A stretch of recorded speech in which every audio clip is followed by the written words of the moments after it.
Los políticamente correctos nos han enseñado a pensar que si queremos lograr libertad, tenemos que combatir la desigualdad. Axel Kaiser, un escritor chileno, nos dice lo contrario.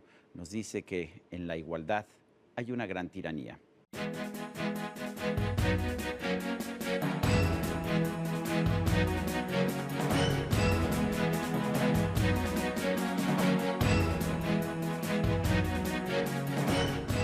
Axel Kaiser es director ejecutivo de la Fundación para el Progreso, una fundación chilena.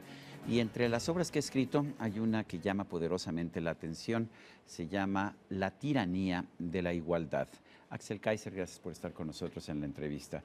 Nos han enseñado a pensar que la igualdad es el paraíso, que la igualdad es la utopía, que la igualdad nos hará libres. Y tú cuestionas ese dogma. Cuéntame. Claro, Sergio, yo creo que hay que distinguir dos tipos de igualdad. La primera es la igualdad moral, que consiste en pensar que todas las personas tenemos los mismos derechos. Y esa igualdad está perfecta. Que es igualdad de oportunidades también, ¿no? Que en cierto sentido es igualdad de oportunidades, pero igualdad de oportunidades entendida como a mí no se me puede discriminar en función de atributos particulares. Por ejemplo, ni por mi raza, ni por mi raza, por mi religión, por mi sexo, por mi condición, en fin. Entonces, al creer en la igualdad moral, de que todos los seres humanos tenemos los mismos derechos, se nos aplican a todos las mismas reglas, ¿verdad? O sea, la ley es igual para todos, igualdad ante la ley. La igualdad ante la ley se sigue de esa idea de igualdad moral. Pero hay otro tipo de igualdad, que es la igualdad material, que es la que pretenden en general los populistas, los socialistas y ciertas doctrinas. Es la que está de moda, ¿no? Y es la que está de moda. Thomas Piketty nos dice que pone alarmas y dice, bueno, es que está aumentando la desigualdad y esto es el gran riesgo para la sociedad contemporánea. Lo mismo hizo Karl Marx en el siglo XIX. Exactamente, eso es lo que dice Piketty, que se hizo muy famoso con esa tesis y que a estas alturas está completamente refutada porque incluso sus datos estaban mal, según se pudo comprobar. Incluso el Financial Times investigó los datos, pero hay otros profesores en Estados Unidos que lo han hecho. Pero el problema de esta teoría de que es mejor que seamos iguales materialmente es el siguiente. Como todos los seres humanos somos distintos por naturaleza, tenemos, ¿no es cierto?, disposiciones diferentes al esfuerzo, talentos distintos, gustos distintos, entonces los resultados, si nos dejan actuar en libertad, van a ser diferentes. Si uno quiere igualar los resultados, ¿no es cierto?, que los seres humanos producimos con nuestra libertad, necesariamente tiene que aplicar la fuerza y la violencia y la coacción del Estado. Entonces tienen que restringir nuestra libertad. No podemos esperar que todo el mundo juegue igual bien de fútbol que Lionel Messi. Entonces, si queremos igualar a Messi con todos los demás jugadores de fútbol, lo que tenemos que hacer es prohibirle a Messi que juegue también. Y al final, ¿quién gana? Nadie gana. La sociedad nivela hacia abajo. Y lamentablemente lo que se ha visto en la discusión en América Latina y en otras partes del mundo predominar es esta idea de que no podemos permitir que haya gente que le vaya demasiado bien. Y yo creo, Sergio, que el problema no es un tema de desigualdad, el problema es la pobreza. Lo que tenemos que ver no es que no haya algunos que les vaya mucho mejor que a otros, sino que no haya gente que le está yendo muy mal. Y para eso lo que tenemos que hacer es tener instituciones que permiten la creación de riqueza y el apoyo a aquellos que realmente no pueden salir por sus medios. Pero lo que no debemos hacer es tirar de arriba hacia abajo a los que empujan el carro, porque con eso todos terminamos peor. Y al final una sociedad donde todos son pobres e iguales es una peor sociedad que una donde todos son ricos pero desiguales. Chile ha sido un ejemplo de buena economía latinoamericana desde hace varias décadas, una economía que tuvo un mayor crecimiento que las demás, que redujo la pobreza de manera significativa, pero cuando Michelle Bachelet llegó a su segundo mandato como presidenta de Chile, dijo que todo eso no importaba porque había aumentado la desigualdad o no se había reducido la desigualdad, que era más bien lo que había ocurrido. Ella ha empezado a tomar medidas con las que pretende combatir la desigualdad. ¿Qué ha significado esto para la sociedad chilena? Se instaló un diagnóstico bastante falso, Sergio, en el sentido de que la desigualdad se había incrementado mucho producto del sistema económico que ellos llaman neoliberal, que en realidad es un sistema de economía social de mercado. Que fue el que funcionó muy bien para que sacó de la pobreza a Chile. Casi de un 50% a menos de un 10% hoy día. ¿Eso cómo no va a hacer disminuir la desigualdad? Eso es disminuir la desigualdad. Es disminuir la pobreza. Es disminuir la pobreza, es disminuir la desigualdad. O sea, en términos absolutos, la desigualdad en Chile disminuyó de manera notable y en términos relativos, los estudios del profesor Claudio Zapelli de la Universidad Católica de Chile, que son los más serios que se han hecho, muestran que ha disminuido también entre generaciones, es decir, la generación de mis padres era más desigual en materia de ingresos que la mía. Y incluso el Gini, el agregado, ha disminuido un poco en las últimas décadas, pero se instaló por parte de los intelectuales en Chile, de izquierda, que no les gustaba el modelo, esta idea de que había aumentado la desigualdad y había que arreglar el problema haciendo crecer el Estado y terminando el sistema económico libre. Y Bachelet dijo que lo que ella quería hacer era eso. Incluso en varias ocasiones reiteró que su sueño era consolidar el proyecto que Salvador Allende había tenido en tiempos de la Unidad Popular, que como sabemos Que fue un regresar a los proyecto tiempos en marxista. que dividiste al país y Exacto. generaste pues una verdadera guerra entre Un poco lo clases. que hay hoy día en Venezuela. Entonces, eso son declaraciones obviamente exageradas de ella, pero la realidad de las cosas, Sergio, es que incluso si estuviéramos de acuerdo en que hay que disminuir la desigualdad, no existe ninguna evidencia que prueba que siendo crecer el Estado, nosotros podemos disminuir la desigualdad. Y la razón es la siguiente. Cuando el Estado, que son personas de carne y hueso también, empiezan a distribuir dinero, lo que ocurre es que esa redistribución la capturan grupos de interés. Y al capturar los grupos de interés se benefician no necesariamente los que más necesitan los recursos, sino aquellos que tienen las mejores conexiones, la mejor palanca y presión política, y aquellos que son cercanos al mundo, ¿no es cierto?, de los lobbies. Y por otro lado, los mecanismos fiscales de recolección, que implican subir los impuestos y todo, generan desincentivos a la producción, a la inversión, y por lo tanto aumenta el desempleo y tiene otros efectos negativos que implican una disminución del ingreso de las personas que están en los sectores medio y bajos. Entonces, muchas veces, y hay un estudio muy interesante del profesor de Harvard, Columbia y el MIT que muestran esto, que muchas veces la redistribución del Estado de riqueza no solo no disminuye la desigualdad, sino que aumenta la desigualdad. Entonces, es una ilusión pensar, incluso si estuviéramos de acuerdo en que la desigualdad es el problema que hay que resolver, que haciendo crecer el Estado lo vamos a poder resolver. No es necesariamente así. ¿Cuál debe ser entonces el objetivo de una política pública en materia económica? A mí me parece que las políticas económicas y políticas públicas el objetivo que tienen que tener es que a todo el mundo le vaya lo mejor posible, independiente de las distancias de unos y otros. O sea, no es un problema, me parece a mí, que haya gente que le está yendo muy bien en la medida en que eso es producto de, ¿no es cierto?, su trabajo, un juego honesto, no es producto de beneficios y privilegios artificiales y no es dinero mal habido. En la medida que es dinero bien habido, en que es un producto de su esfuerzo, de su creatividad, de su innovación, eso hay que premiarlo, porque además nos benefician a todos los que venimos hacia abajo creando empleo, creando inversión y todo lo demás.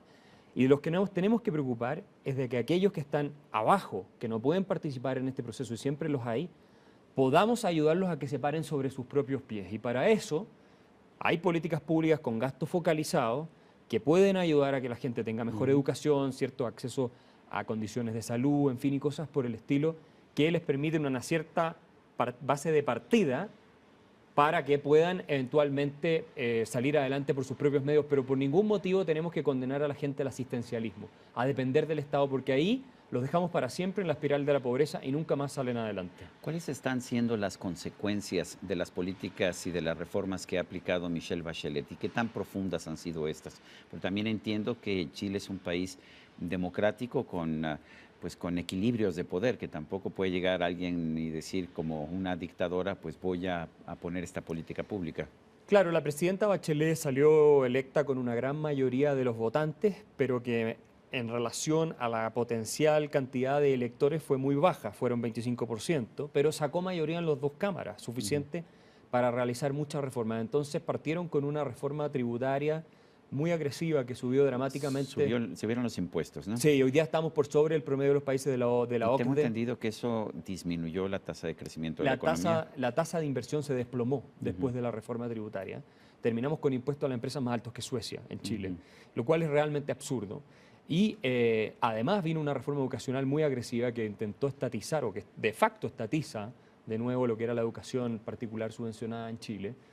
Encima tiraron una reforma laboral que se está discutiendo, que es muy complicada porque le da mucho poder a los sindicatos para paralizar empresas y todo lo demás.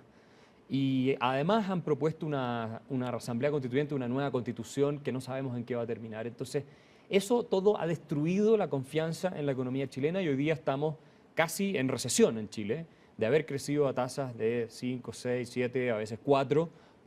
Hoy día, este año se calcula que va a ser 2, menos de un 2%. Hay que decir que el derrumbe del precio del cobre también nos impactó, pero el gobierno ha sido muy demagógico, populista e irresponsable y en solo 3 años se han gastado más dinero que las reservas que habíamos acumulado en décadas anteriores, producto de los altos precios del cobre. O sea, sí estamos viendo ya en el actual gobierno de Michelle Bachelet un gobierno populista en Chile. De frentón es un gobierno populista que ha prometido a todos los grupos de interés beneficios, partiendo por los estudiantes de la educación superior que están recibiendo hoy día gran parte al menos de ellos de educación superior gratuita, siendo que la educación superior van normalmente los más aventajados de la sociedad. Por lo tanto, O sea, una que son política subsidios regresiva. incluso inequitativos. Es un subsidio inequitativo y se está produciendo déficits fiscales como no los habíamos visto hace decenas de años en Chile.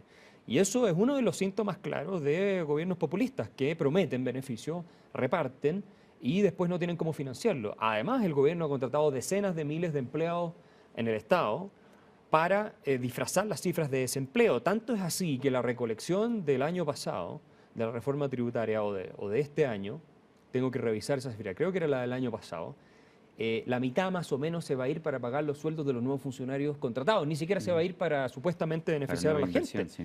Entonces, es un gobierno que viene con una agenda trasnochada, antigua, de la línea populista más clásica de América ¿Y cuál Latina. ha sido el resultado en la popularidad de la presidenta? Se ha desplomado, Sergio. Afortunadamente los chilenos de alguna manera han despertado a que las reformas son malas para el país y la popularidad, que en su minuto estuvo más de un 60%, llegó a estar a un 30, menos de un 30%, o sea, muy, muy, muy mal. Eso también ha tenido que ver con los escándalos de corrupción en los que ha estado involucrado el hijo de la presidenta, que mientras la presidenta hablaba de la igualdad y todo eso, el hijo se estaba haciendo multimillonario con negocios con algunos de los grupos económicos más importantes del país. Y la presidenta, que dice que no sabía, nadie le cree que ella no sabía. Entonces ella ha perdido mucho su credibilidad en Chile, ya no tiene credibilidad. Y por lo tanto se ha generado en el gobierno una situación muy complicada donde ya no hay liderazgo. Además se descubrió que todo o gran parte de los partidos socialistas y de los grupos que están en el gobierno con ella, en su coalición, eran financiados ni más ni menos que por el ex yerno de Pinochet. O sea, los socialistas que criticaban tanto los derechos humanos, la dictadura y todo en Chile, con razones justas en muchos casos, eran nada menos que financiados por el yerno de Pinochet, que es uno de los empresarios más importantes del país. Entonces eso ha hecho que la clase política de izquierda, también la clase de política de derecha, pero era financiada por otras empresas, bueno, que se desplome completamente. Y un comentarista muy inteligente chileno de izquierda, de centro izquierda, dijo que en el caso de la izquierda era casi peor, porque de la derecha se esperaba que lo financiaran empresarios, no era algo tan grave, pero que la izquierda, además que la financien empresarios, sea el yerno de Pinochet, era ya un escándalo de marca mayor, y eso ha llevado en parte también a que se desplome el prestigio de la clase política en el país. En estos momentos en el que tanta gente en el mundo dice que el gran enemigo a vencer es la desigualdad, ¿qué les dice Axel Kaiser? Yo creo que el gran enemigo a vencer son los prejuicios. Es muy fácil plantear este tipo de ideas, lanzarlas sin ninguna responsabilidad, decir, mira, acá hay unos pocos, quitémosle y démosle a los que no tienen, porque eso es lo que ha probado en la historia, Sergio, y lo vemos en muchos casos, en todos los países socialistas ha ocurrido, es que al final termina perjudicando a los que pretende ayudar, no los ayuda.